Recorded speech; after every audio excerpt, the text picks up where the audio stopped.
Bonjour à vous et bienvenue dans cette vidéo comment créer une chaîne YouTube. Mon avis, l'avis de Simone Collard. Tout d'abord, bienvenue sur la chaîne de Simone Collard. Je suis très contente de vous retrouver dans cette vidéo où j'ai travaillé fort pour vous donner les clés pour démarrer une chaîne YouTube, selon moi, toujours à mon avis, l'avis de Simone Collard. Donc, si vous ne me connaissez pas, bien, prenez la chance de vous abonner si vous aimez mon contenu. J'ai une chaîne YouTube spécialisée en coloriage pour adultes. Bon, première chose, YouTube est toute une aventure. Donc, le premier conseil que je peux vous donner, c'est lancez-vous. Pas de filet, pas de barrière, on crée une vidéo. C'est vraiment le conseil le plus important que je peux vous donner, c'est de se lancer. On y va, les amis. On crée nos premières vidéos, peu importe comment, si on sait comment faire, on ne sait pas trop comment faire, l'important c'est de se lancer. Première chose. Bon, moi là, si vous avez le goût d'étudier un petit peu plus comment lancer votre chaîne YouTube, je vais vous donner plusieurs trucs et astuces dans cette vidéo-ci pour vous aider. Donc, moi, ça fait 2 ans que j'ai ma chaîne YouTube. Je suis rendue à 3300 abonnés à peu près, donc un peu plus. Donc, en 2 ans, je suis super contente. Donc, voilà, les vidéos que j'aime et que je regarde pour m'aider à structurer mes vidéos YouTube, en apprendre davantage, c'est un YouTuber que j'apprécie énormément, Olivier Juprel, Stratégie Vidéo. Vous avez ensuite William Angora. Vous avez Le Coin des YouTubers et Aurélie The Good Speech. Donc, voilà les 4 chaînes YouTube auxquelles je me réfère pour apprendre différentes techniques, savoir comment être, comment paraître, comment utiliser des logiciels de montage. Donc, c'est vraiment ces 4 personnes-là que j'écoute beaucoup. Bon, premièrement, avoir une chaîne YouTube, c'est quoi? Il faut définir pourquoi nous voulons une chaîne YouTube. Et la première chose que je peux vous dire, moi, c'est toujours d'avoir à l'esprit de répondre à un besoin chez la personne qui visionne vos vidéos. Donc, soyez court, concis et respectez votre objectif de répondre à un besoin.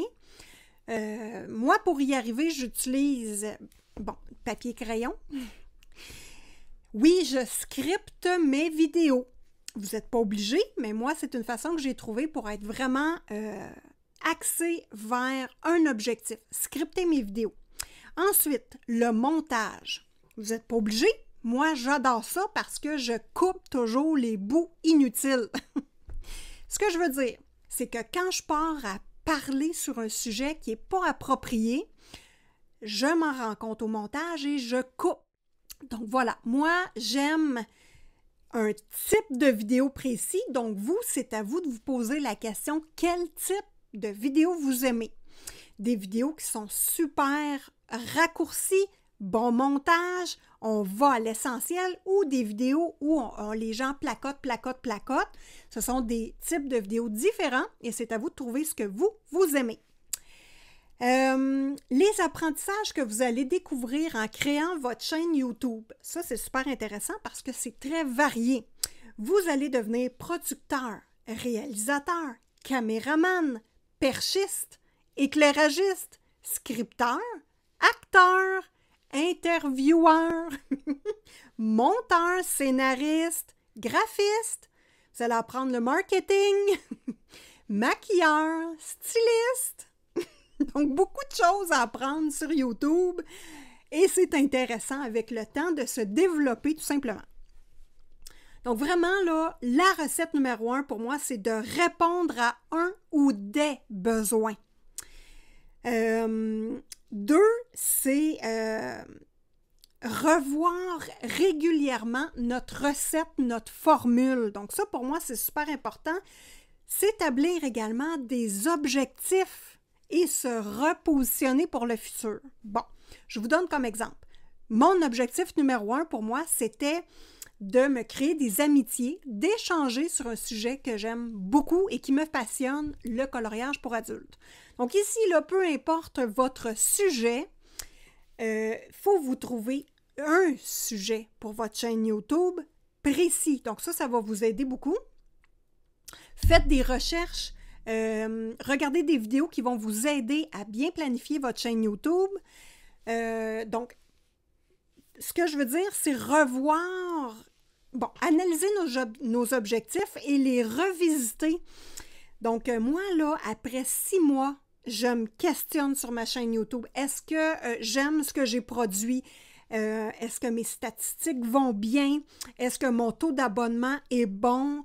Qu'est-ce qui ne fonctionne pas? Quelle vidéo qui fonctionne? Moi, est-ce que j'ai encore le goût de développer mon amitié avec des gens ou cette fois-ci, je veux axer plus vers, je ne sais pas moi, le matériel. Donc là, j'ai développé mes amitiés, je suis super contente et maintenant, je veux parler plus de matériel pour le coloriage pour adultes. Donc là, je vous donne toujours des exemples pour ce que moi, je fais comme sujet, mais c'est à vous de trouver votre sujet à vous, qui vous intéresse. Moi, je pense que la clé du succès, c'est d'aimer ce qu'on fait, d'aimer d'aimer partager avec les gens via YouTube et d'être passionné. Le sujet de votre chaîne YouTube doit être une passion pour vous si vous voulez perdurer dans le temps. Revoir ses objectifs et se repositionner, pour moi, c'est important pour perdurer dans le temps. Le conseil numéro 2 qui est super important pour vous, c'est le mot marathon. Donc, YouTube, c'est un marathon à long terme. Donc, c'est pas vrai qu'après 6 mois, vous allez avoir 3000 abonnés. C'est presque pas possible, du moins pas dans le secteur où moi je suis positionnée. Si vous vous attendez d'avoir 10 000 abonnés en 6 mois, bien YouTube, c'est peut-être pas pour vous. Par contre, YouTube, on va chercher des abonnés jour par jour, tranquillement, et c'est vraiment la durée du temps qu'il faut penser marathon. Toujours le mot marathon. Quand que j'ai la flemme ou que je suis un peu découragée, je vais revoir les vidéos de William Angora que j'adore parce que ce sont des petites vidéos. C'est un monsieur qui dégage une belle énergie positive que j'aime. Il est drôle, j'adore William, donc quand j'ai la flemme, je retourne voir des vidéos de William et ça me redonne de l'énergie. Ensuite, point numéro 3, se positionner sur le pourquoi moi je veux une chaîne YouTube. C'est super important. Vérifiez, c'est quoi le temps que vous avez à consacrer à votre chaîne YouTube. Donc, n'oubliez pas qu'il faut travailler sur le long terme. Donc, si vous avez moins de temps parce que vous avez une famille ou une vie très active, bien peut-être que de se positionner sur 3 vidéos par semaine, c'est irréaliste pour vous. Donc, l'important, c'est de trouver la bonne recette pour que vous puissiez perdurer dans le temps. Donc là, je suis fatigante avec ça, mais c'est vraiment ce qui est le plus important. Donc, le mot marathon, long terme, des efforts conséquents pour durer dans le temps. Je tourne la page de mon script. Alors, moi, ce que je peux vous conseiller, c'est de toujours avoir une vidéo par semaine. C'est le minimum que moi, je trouve. Donc, l'idéal, c'est 3 vidéos par semaine pour moi, mais des fois, c'est pas possible. Tout dépend de vos objectifs à vous. Donc, voilà. La recette secrète pour moi, réécouter mes vidéos.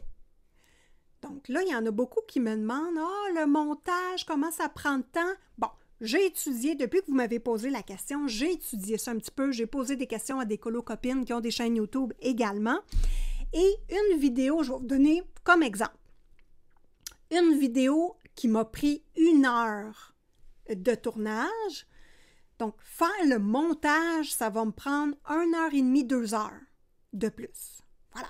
Donc, premièrement, je dois réécouter ma vidéo au montage et faire mes coupes, mes ajustements, rajouter mes images, tout simplement. Donc, c'est à peu près le temps que ça me prend. Bon, évidemment, ça fait 2 ans que j'ai une chaîne YouTube et j'ai 360 vidéos de produits. Donc, quand j'ai débuté ma chaîne YouTube, je n'étais pas là du tout, là. Ça pouvait prendre 2 jours faire le montage d'une vidéo. Donc, il y a des trucs à avoir, il y a des trucs à savoir, à mettre en place pour être plus rapide.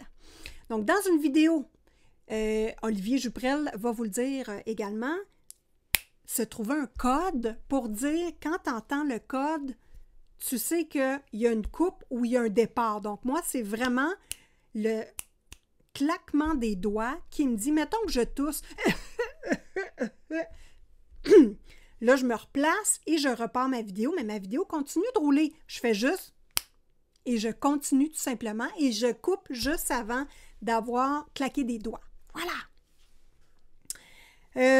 Donc, voilà. Quand on réécoute sa vidéo, est-ce qu'on a des questions à se poser? Est-ce que j'aime le contenu que je produis? Qu'est-ce que j'aime pas? Qu'est-ce que je devrais améliorer? Et tout simplement, la prochaine vidéo, on va le savoir et on va s'améliorer. Mettons que je me gratte souvent le nez et que je remarque ça dans mon montage. Bien, la prochaine vidéo, je peux mettre un post-it en disant « Arrête de te gratter le nez ». Ou je répète souvent le même mot. Donc là, on pourrait se mettre un post-it et dire « Arrête de répéter ce mot-là ». Ou juste le mot pour garder en tête, tout simplement, de ne pas répéter le mot. Regardez la caméra. Donc, quand vous faites votre montage, c'est important de voir est-ce que je regarde la caméra dans les yeux ou est-ce que je regarde décalé. Il faut regarder les gens dans les yeux le plus possible. Ça, c'est super important. Bon, l'autre point, droit d'auteur, propriété intellectuelle, copie, inspiration. Des mots très importants à connaître quand nous embarquons sur YouTube. Oui, les amis, parce que c'est très important. Je vous répète, et allez faire des recherches sur YouTube pour savoir, ou dans le dictionnaire, pour savoir que veut dire ces expressions-ci. Je répète, droit d'auteur, propriété intellectuelle, copie et inspiration. Moi, là, je vais vous dire dans mes mots à moi ce que ça veut dire. Droit d'auteur, on ne copie pas les autres. Voilà, c'est aussi simple que ça. On ne copie pas les principes des autres, on ne refait pas ce qui a déjà été fait. C'est pas compliqué, c'est tout simple. Propriété intellectuelle. Inspiration, ce que ça veut dire, il y a beaucoup de chaînes YouTube, il y a beaucoup d'artistes, il y a beaucoup de personnes qui font des performances. Allez sélectionner des choses que vous avez aimées chez ces personnes-là. Donc, vous allez chercher un paquet d'informations, des bribes d'inspiration chez plusieurs personnes et vous créez votre propre style à vous, dans vos propres mots à vous et dans votre propre façon de faire. Donc, moi, c'est ce que ça veut dire le droit d'auteur. Les musiques, les chansons sur YouTube, faites très attention à ça. Moi, j'ai des anciennes vidéos qui datent d'1 an et demi qui ont été bloquées sur la monétisation parce que j'utilisais une chanson qui, dans le temps, pouvait être utilisée sans, dans le fond, percevoir de droit d'auteur. Mais avec le temps, cet artiste-là s'est développé et a décidé de monétiser toutes ses chansons. Donc moi, personnellement, les chansons, c'est non dans mes vidéos. Vous faites ce que vous voulez. Donc moi, les vidéos qui sont coupées de la monétisation parce que la personne qui a fait la chanson a décidé dans le temps de monétiser ces choses, mais moi, ça coupe ma vidéo et je ne suis plus monétisée. Donc, ce que je fais, je retire la vidéo tout simplement. Si vous avez un ordinateur et que vous faites vos montages directement sur la plateforme de YouTube, il y a possibilité d'enlever les chansons et de les remplacer tout simplement. Moi, je ne fonctionne pas comme ça, donc je n'ai pas la possibilité de reprendre mes vidéos et de les transformer. Voilà! Alors, donc, l'important, c'est d'être intelligent et de respecter un code moral, tout simplement.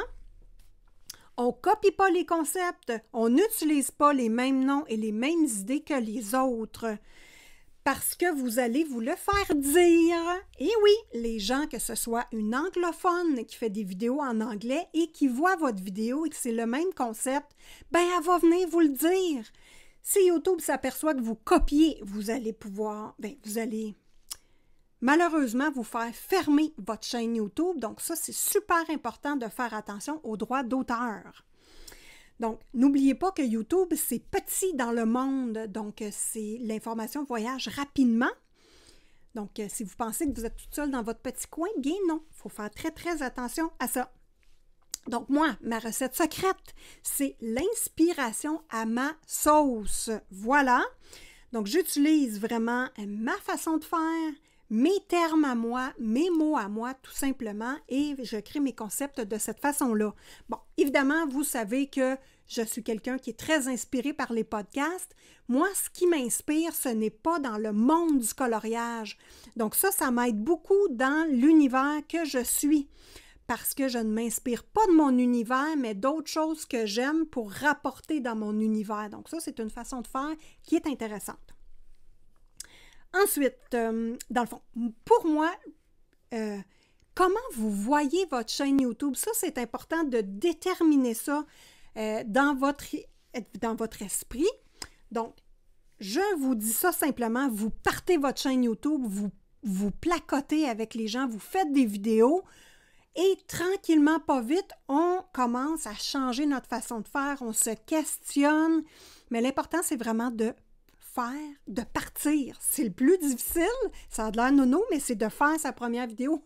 C'est ça qui est le plus difficile. Ensuite, on se questionne, on se positionne, on change nos choses, il n'y a pas de souci. Donc, l'important, c'est de voir votre chaîne YouTube à vous, comment vous la percevez. C'est quoi pour vous? Moi, la mienne, je la perçois comme une boutique ou une encyclopédie. C'est un reflet de mon cerveau, finalement. Donc, moi, là, mes vidéos sont une vitrine sur ma boutique. Donc, ce que j'ai à vous offrir comme contenu. Donc, moi, je suis quelqu'un qui aime avoir un très bel esthétique. Donc, évidemment, je travaille fort sur mes imagettes YouTube. Je travaille fort sur la présentation. J'ai un matériel de qualité. J'ai des perches. J'ai un micro. Donc, pour moi, tout ça, c'est important pour pouvoir donner un plaisir visuel aux gens qui m'écoutent. Moi, j'aime avoir une référence visuelle quand on m'explique quelque chose. Et je mets beaucoup de photos dans mes vidéos parce que quand je parle de quelque chose, j'aime pas ça, moi, entendre « Vous avez juste à vous référer à telle vidéo pour aller voir le contenu. » Non, non, moi, ça, j'aime pas ça. Je suis dans cette vidéo ici, je veux avoir l'information là. Je veux voir l'illustration que tu me parles, je veux la voir dans l'écran. Voilà! Logiciel important et intéressant que moi j'utilise. Il faut savoir que je suis sur Apple. Donc, pour tourner mes vidéos régulières, j'ai 2 téléphones et un iPad. Ça, c'est la façon 2 ans plus tard, 360 vidéos de tourner. Au départ, j'étais avec un trépied et un téléphone. Vous n'avez pas besoin d'autre chose. Moi, j'utilise le logiciel InShot pour faire le montage, mais il y en a plusieurs autres. Vous avez Power Directory, vous avez plusieurs autres logiciels que vous pouvez utiliser. Personnellement, moi, j'ai le InShot version payante. Donc, je me suis payé la version payante tout simplement. Pour tourner mes vidéos, j'utilise maintenant un logiciel qui fait le montage à peu près pas mal tout seul. Donc, pas tout seul, mais qui m'aide beaucoup. Je peux mettre ici « Abonnez-vous à la chaîne YouTube ». C'est un logiciel Apple que j'utilise tout simplement, qui va bien. Et je peux descendre ici toutes sortes d'illustrations, tout simplement, pendant que je vous parle. Donc ça m'aide beaucoup. Je peux mettre mon affichette de fin comme ici. Hop, hop. Je mets mon introduction, hop, comme ceci. Et voilà, c'est super intéressant. Donc, voilà. Qu'est-ce que j'utilise d'autre? J'utilise Canva pour créer les affichettes des vidéos. Donc, cette affichette ici, que je mets en gros, a été créée sur Canva, version gratuite. Tous les autres logiciels que j'utilise, c'est en version gratuite, tout simplement. Trucs et astuces maintenant. trucs et astuces. Donnez-vous des petits objectifs à court terme et revisez vos objectifs et remettez-vous en question. Bon, la première chose que vous devez atteindre, c'est la monétisation. Vous devez avoir si je ne me trompe pas, c'est 4000 heures de visionnement et 1000 abonnés à l'intérieur d'un an pour pouvoir monétiser vos vidéos. Donc là, faites attention à votre langage. Vous êtes sur YouTube, vous devez être conscient des règles que YouTube a établies. Justement, droit d'auteur, hein, ne pas copier les musiques, ne pas copier les autres YouTubeurs. Faire attention au langage que vous utilisez, hein, pas de sacre, pas de vulgarité et de... Bon, bref, il faut rester professionnel dans notre langage et faire attention à cela. Après, bien, vous pourrez monétiser votre chaîne YouTube et en ce moment-là, toutes vos vidéos vont vous rapporter des sous. Tout dépendamment comment vous voulez programmer vos vidéos avec les publicités qui sont à l'intérieur. Vous en mettez au début, vous en mettez au milieu, vous en mettez à la fin ou vous décidez de faire autrement et mettez seulement au début, c'est à votre choix. Maintenant, le nom de votre chaîne YouTube. On part du départ. Nom de chaîne YouTube, c'est super important. Donc, choisissez des mots courts qui vous représentent. Vous pouvez, si vous parlez également en anglais, choisissez un titre qui se traduit bien en anglais ou mettez un titre en anglais tout simplement. Pour le concret du roulement d'une chaîne YouTube. Donc là, je ne veux pas briser les rêves de personne, mais en tant que créateur de contenu, on planifie à l'avance nos vidéos. Et oui! Donc, les vidéos que je tourne, parfois maintenant, sont postées la même journée sur ma chaîne YouTube, mais je peux les programmer, exemple, pour le mois de février. Ça nous aide à ne pas nous fatiguer et ça nous permet de prendre des vacances. Prendre des vacances, pour moi, c'est super important et c'est 2 fois par année, des vacances de YouTube. Moi, l'été, il faut savoir que dans ma vie personnelle, c'est très, très occupé. Donc, l'été, j'ai 2-3 mois où je prends des vacances.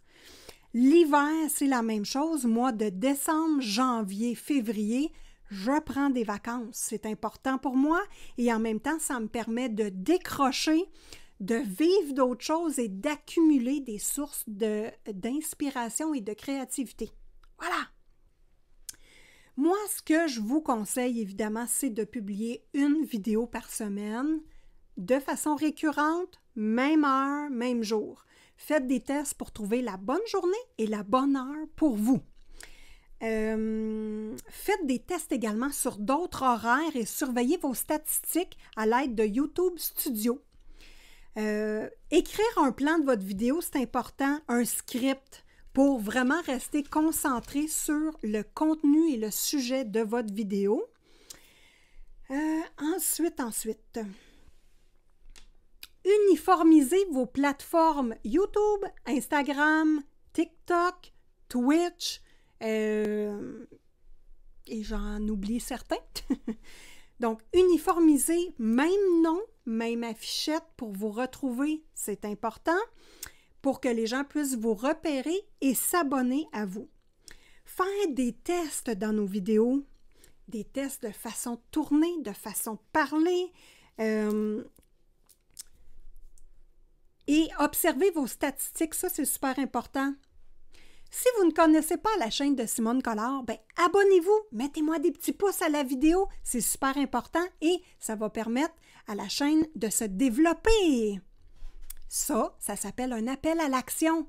Dans chacune de vos vidéos, vous faites un appel à l'action. Ça peut être accompagné d'un effet sonore ou de juste vous qui le dites, mais à chaque vidéo, vous devez rappeler aux gens de s'abonner à votre chaîne YouTube, faire un appel à l'action, c'est hyper important. Et toujours garder les termes de votre chaîne YouTube. Comme moi, c'est du coloriage pour adultes, donc je l'écris coloriage pour adultes et je le dis souvent. Également, voilà. Ensuite, bon, moi là, une chose que je trouve hyper importante et c'est très bien reçu par mes abonnés. Le positif, le positif, le positif. Être positif dans vos vidéos. Moi, je suis une personne qui est un peu simple et qui n'a pas beaucoup d'attentes. Donc, quand je fais un direct et que nous sommes 3, je suis super comblée. Donc ça, pour moi, ça m'aide, mais n'oubliez pas le positif. Ne dites pas « Ah, mon doux, on est juste 3 dans le direct. » Non, non, non, non. Là, on vient de faire une note négative. Pas de note négative, juste du positif. Ça, c'est super important. Être honnête avec vous-même et avec vos abonnés. Donc, moi, je suis très honnête et transparente. Donc, ça, c'est quelque chose que j'aime retrouver chez des YouTubeurs et je trouve que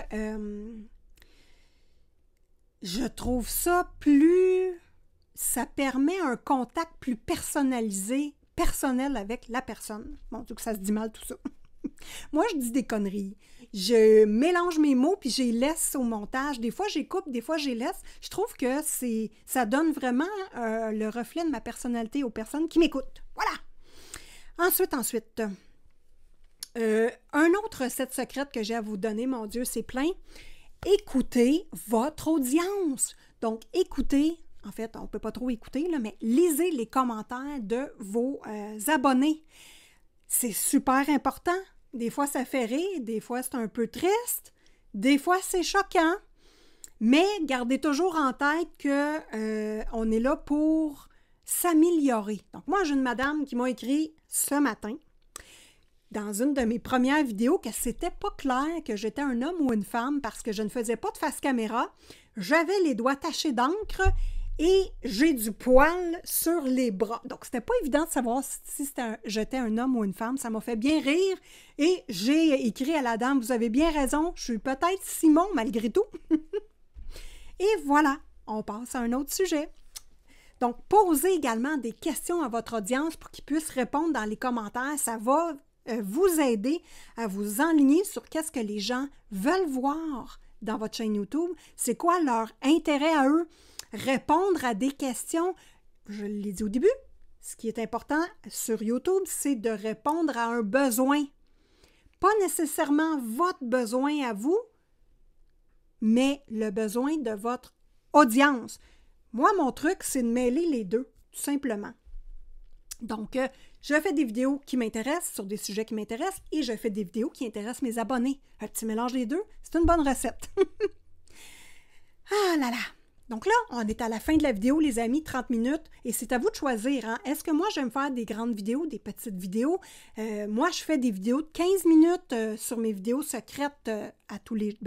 quand je fais des vidéos secrètes du jour, Simone colore quoi et révèle. Et je fais des vidéos de 4 heures en formule podcast. Je fais les deux. C'est à vous de décider qu'est-ce que vous voulez voir. Donc là, j'ai posé des questions sur Instagram à mes abonnés pour savoir s'il y avait des questions à me poser pour que je puisse répondre dans ma vidéo. Donc voilà. Première question de Isabelle Chichi. Comment doit-on pouvoir... comment fait-on... Excusez, je l'ai tout croche. Comment fait-on pour avoir plus de followers, donc plus d'abonnés? Contenu intéressant. Voilà. C'est ce que je peux dire. Contenu intéressant. Également, on se concentre sur une vidéo par semaine ou une vidéo par mois si vous avez moins de temps. Ça, c'est pas important, mais toujours avoir une récurrence sur YouTube, c'est important.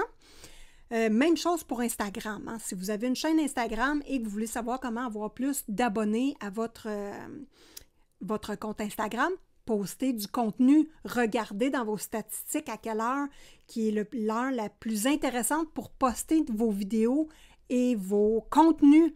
Donc ça, c'est super important parce que quand on poste une vidéo sur YouTube, vous devez aller chercher l'heure où il y a le plus de gens de votre audience qui écoutent vos vidéos. En ce moment-là, YouTube se dit « Oh, oh, oh, il y a beaucoup de gens qui écoutent sa vidéo, on va la mousser et la pousser davantage. » Question numéro 2. As-tu la peur de ne présenter que des déjà vus? de ne pas arriver à te démarquer. Bravo à toi, l'écolo de Titinette. Bon, la peur du déjà vu, non, parce que j'ai vraiment ma sauce à moi, ma personnalité à moi, et ce que je mets à l'avant, c'est vraiment ma personnalité. Donc, du déjà vu, il n'y a pas d'autre Simone Collard qui existe sur la Terre, il y a juste moi. J'ai pas peur de me faire copier niveau coloriage.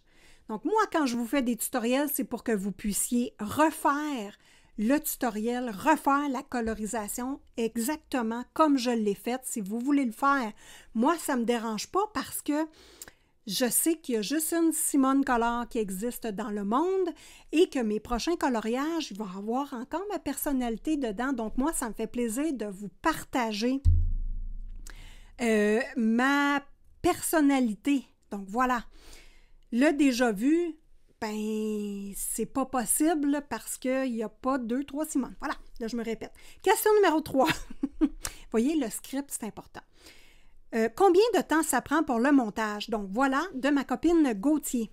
39,60 sur Instagram. Merci, ma copine. Alors, Sonia, j'ai répondu un petit peu dans ma vidéo, mais une vidéo d'1 heure... Bon, attendez un instant, je recommence. Ouais, une vidéo, ben, ça dépend de... Moi, je dis une vidéo d'1 heure, ça prend 1h30 à monter ou 2 heures. Ça dépend combien de fois je tousse, combien de fois je suis mélangée, combien de fois que je fais des choses qui ne sont pas à mon goût et que le montage doit être sévère. Les vidéos, les secrets de Simone, là, Simone Collard et révèle, j'ai quasiment pas de montage à faire. Je fais juste couper quand j'ai des interrogations, puis que je suis comme ça, puis je me questionne, puis bon. Mais c'est super rapide, donc le montage d'une vidéo de 15 minutes peut prendre 25 minutes seulement. Voilà. Question numéro 4. Quel matériel faut-il pour commencer? Un téléphone ou un ordinateur ou les deux. C'est pas compliqué. Téléphone. Les téléphones maintenant cellulaires ont de très bons micros à l'intérieur, donc vous n'avez pas besoin nécessairement d'avoir un micro. Moi, j'utilise le micro ici, le Maono. Je ne sais pas si je peux le tourner. Voilà, on le voit un peu ici, le Maono, qui est branché directement dans mon téléphone Apple. Et j'ai ça ici, hop, pour mettre devant mon micro. J'utilise des perches à spring, comme ceci. Donc là, j'ai une caméra là, j'ai une caméra là-bas. Donc voilà, c'est pas très compliqué.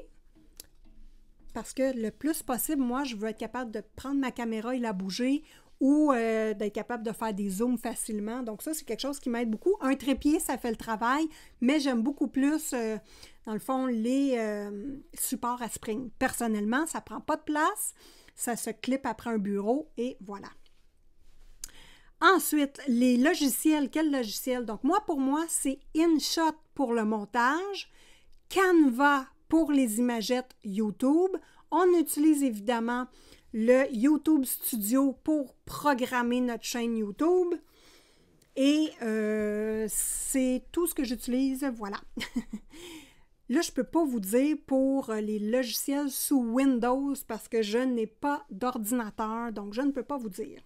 Allez voir sur YouTube tout simplement et poser des questions pour aller voir d'autres vidéos. Question numéro 5. Ce qu'il ne faut absolument pas faire. Me demande Clara Artiste 33. Bon, ben, copier. Droit d'auteur. Parler de négatif. On ne parle pas de ça. Avoir un langage vulgaire et pas approprié.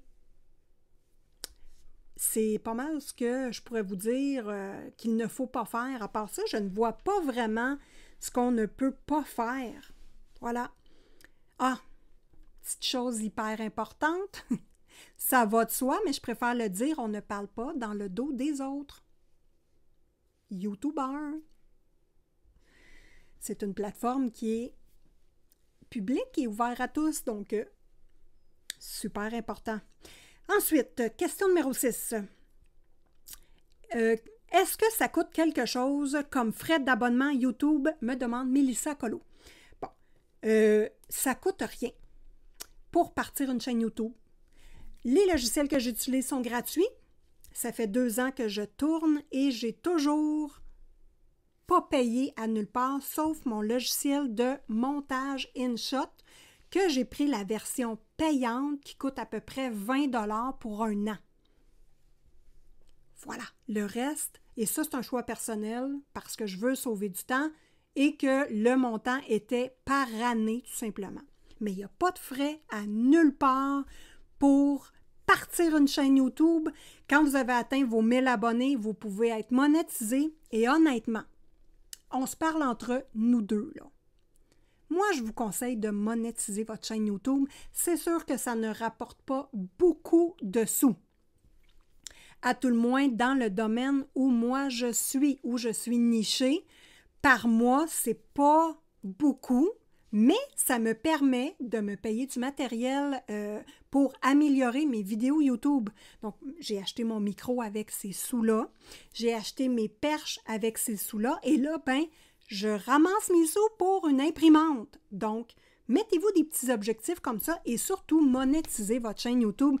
Vous êtes un producteur de vidéos, vous passez du temps pour divertir les gens et aller chercher au moins votre paye. Donc ça, c'est mon idée à moi, mais c'est vraiment important pour moi, la monétisation. Ensuite, question numéro 7. Comment trouves-tu l'idée pour un croquis pour ton livre de coloriage? Marcia Labrune, ma copine d'amour. Donc là, c'est une question personnelle. Comment trouves-tu des idées pour faire des dessins pour mon livre de coloriage? Moi, là, ma vie de tous les jours, Pinterest, la nature, j'aime les animaux, donc moi, et les situations cocasses. C'est là que je trouve mon inspiration. Question numéro 8. À tous les combien de temps faut-il mettre du contenu YouTube pour être visible? Création haut gamme. Bon, moi, je vous conseille une vidéo par semaine. Mon objectif à moi, c'est une vidéo par semaine et ma plage horaire, c'est à tous les lundis. Donc, en France, je publie à 3 heures du matin et au Canada, 3, 4, 5, 6, 7, 8, 9 heures. 9 heures le matin. Voilà. Ça, c'est ma plage horaire à moi. Et quand je suis en forme, parce qu'il faut se respecter en tant que personne, quand j'ai le temps et que je suis en forme, je rajoute du contenu. Donc, mon objectif, c'est d'avoir 3 vidéos par semaine, mais c'est juste si tout va bien, je reste à une vidéo semaine, ma base à moi, tout simplement. Et pour être visible, il faut offrir un contenu intéressant qui répond à des questions chez les gens ou qui vont répondre à un besoin. Donc, le besoin, ça peut être de sortir de sa solitude, de partager un projet commun, de répondre à des questions sur le matériel, ça peut être plein de choses, mais il faut juste trouver à quoi vous voulez répondre grâce à votre chaîne YouTube. Ensuite, question numéro 9. Qu'as-tu fait comme étude, me demande ma copine, dans l'atelier de Marilyn? Bon, moi, question études scolaires régulières, je suis une technicienne en travail social. Voilà ma scolarité.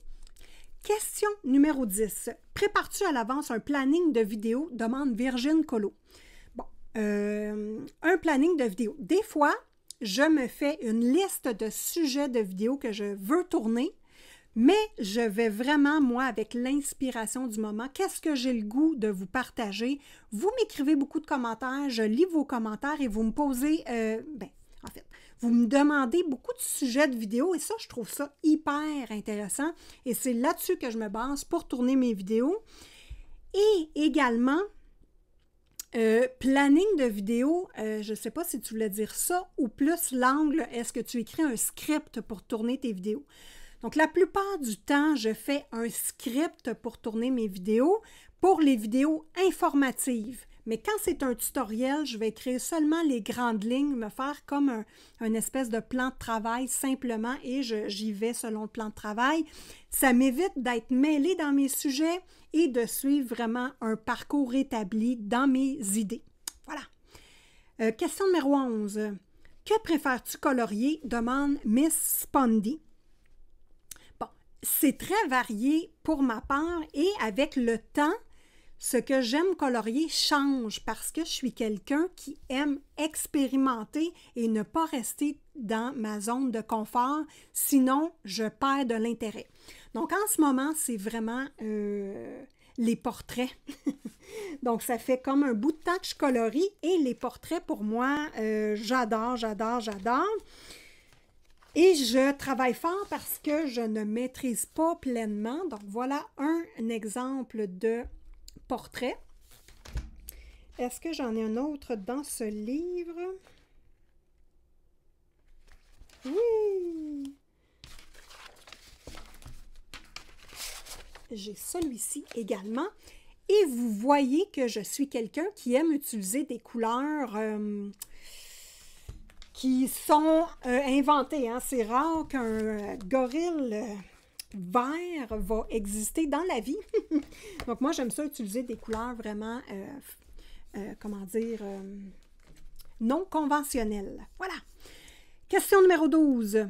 Qu'est-ce qui t'a donné envie de te mettre au coloriage pour adultes et pourquoi? Demande à locolo.29. Bon, qu'est-ce qui m'a donné l'envie de me mettre au coloriage pour adultes? Bien, premièrement, j'étais dans une situation de vie particulièrement difficile, de santé. Donc, le coloriage m'a permis de passer au travers ces difficultés-là. Et ça m'a permis également de sortir de ma coquille et de découvrir d'autres personnes autour de moi qui aiment partager la même passion. Donc voilà. Hey, c'est la fin des questions! Yeah!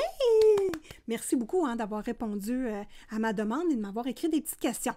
En résumé, l'aventure YouTube est un gros projet. Sur le long terme ou pas, c'est à votre goût et c'est correct comme ça. Il y en a qui décident d'ouvrir une chaîne YouTube et qu'après 6 mois, se rendent compte que ça prend beaucoup de temps et que ça diminue des portions de temps qu'ils avaient pour être avec leurs enfants, pour colorier ou pour autre chose. Donc, c'est sûr que YouTube, c'est pas pour tout le monde, mais on peut décider de mettre sur pause notre chaîne YouTube et de revenir plus tard. Ça, il n'y a pas de souci, c'est correct. Les gens comprennent, si on s'exprime honnêtement sur ce que l'on vit, les gens vont comprendre. Puis ceux qui ne comprennent pas, ben c'est leur problème, ça ne vous regarde pas. Hein? Quand on fait des contenus YouTube, c'est gratuit.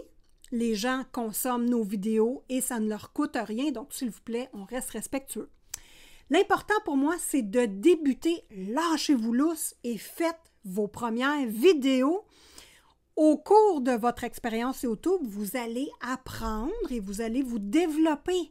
Mais l'important, c'est de produire vos premières vidéos.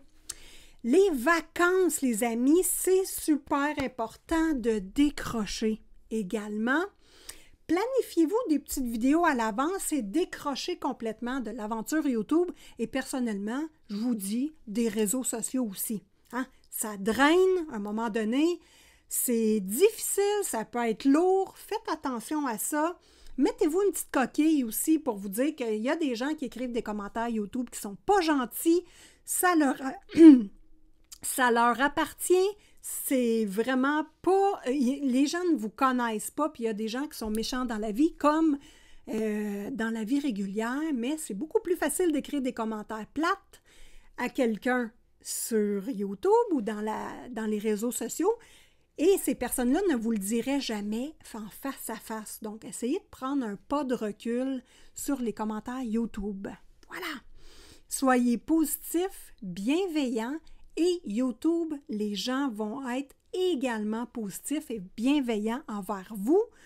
Ça, c'est sûr à 100% parce que moi, je le vis. J'ai vraiment pas eu de commentaires plates. J'en ai eu 2 en 2 ans sur 360 vidéos. Hein? C'est vraiment pas beaucoup. Soyez bienveillants, naturels et il n'y aura pas de problème.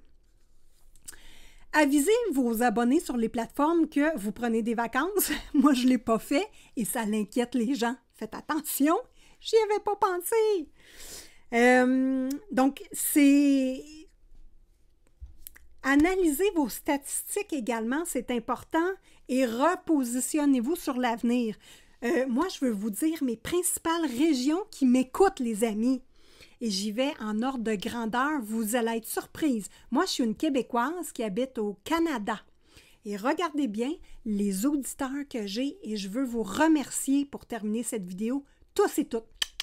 L'Australie est ma région principale qui m'écoute. L'Australie, la Suisse, la Nouvelle-Zélande, les États-Unis, la Norvège, le Canada, la Suède, le Danemark, le Royaume-Uni, Pays-Bas, Allemagne, Sénégal, Belgique, Autriche, Finlande, Chypre,